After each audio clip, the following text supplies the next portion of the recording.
seem to attract abundance into my life. I'm always behind the eight ball. I'm never getting ahead.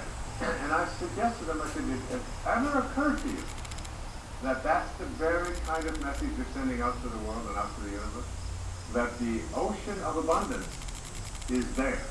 And you can go to that ocean of abundance, and you can take a Mack truck, and you can fill it up 20 times a day, and take it out of there, and guess what? It doesn't impact at all the ocean of abundance. It doesn't even go down a zillionth of an inch. It's unlimited. Or you can go to the same ocean of abundance with a eyedropper, and you can just take this much out once a month and say, that's all that seems to be available for me.